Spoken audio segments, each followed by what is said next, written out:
Good day mga kuya. So, ang preview ulit tayo nung bago nating assemble na ampli. Siya, Crown CA1250 ang chassis niya.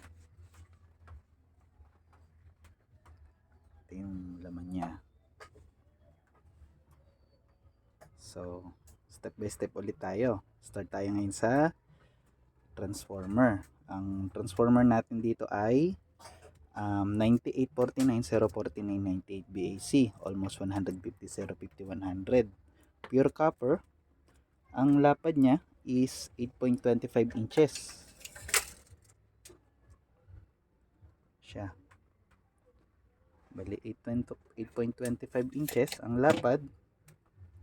Baling kinuha lang natin dito ay yung yung 98098 BAC kasi class AB lang ang board natin. So, ilalim, isang Guerte diode na 5010, akit ngayon siya dito sa capacitor board. Gamit natin capacitor is 16 pieces na L na, 12 pieces na 10k UF 100 volt at saka 4 pieces na 15k UF 80 volt. Yan siya. So, sa natin ngayon, amplifier section, driver, Rocola expandable modified ang gamit nating driver dyan, na kaya ang 9809. Medyo may minodify lang tayo na parts dyan para ma-handle nyo yung ganong kataas na supply. NJW02810302 ang driver, 5171 1930 sa bus. So ayan, akit siya ngayon dyan. Ang protect natin, Apex na yung walang clip. So output transistors, yun siya, 14 pairs ang total niyan per channel. Hanggang ilalim meron 2SC5200 tsaka 2SA1943 ang pinaka transistors niya.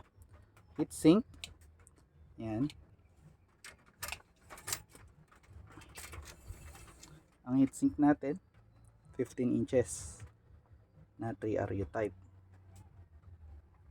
Yan ang pinaka niyan. Bali lahat ng wirings niyan pinadaan ko talaga sa ilalim para malinis tingnan. Bali ang nandito lang sa taas, itong papunta na dito sa mga sa mga amplifier modules natin. Yan, sa lahat ng wirings niya nasa ilalim. May built-in na yan na thermal sensor. Makikita nyo. Ayan, andyan yung thermal sensor niya.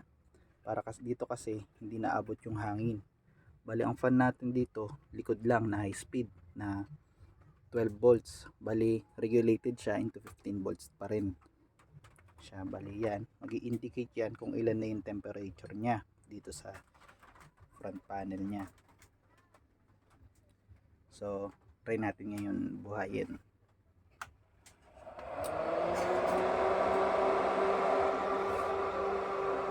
Siya 27 degrees Celsius. Mulan kasi ngayon, malamig.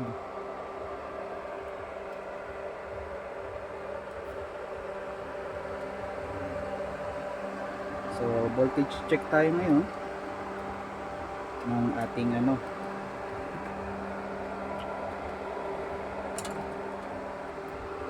tester natin.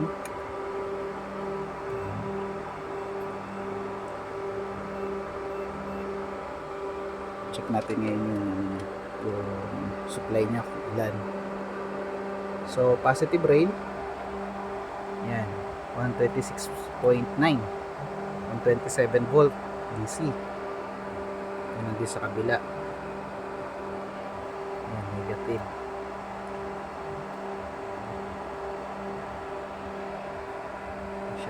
Taas na yan, masyado ng risky to. Kumbaga binuo ko kasi to pang lang, yun nga, dagdag collection dito sa kasi maganda kasi ang chassis nito. Yan.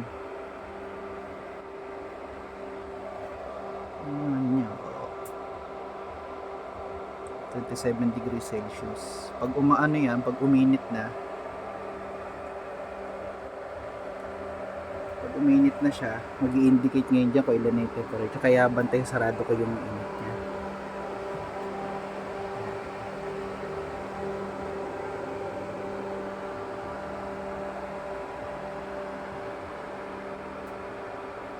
Sa mga nagtatanong pala po kung ano, sa ngayon po kasi hindi po muna ako nag-a-accept ng paggawa. Puro personal ko po muna ang tinatapos ko.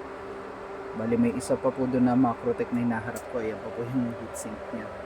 Tapos ito po yung ano, yung mga driver board niya. Ito sa Macrotech yan. Ito naman yung project pa rin to na passive bridge na soon magawan po natin ng video ito. Sa ngayon po, yan. Ito po muna. Yan, nakatapos tayo ng isa. So, dito na lang po muna. Update na lang po ulit sa mga ipopost pa natin mga unit ngayon. Okay po, salamat.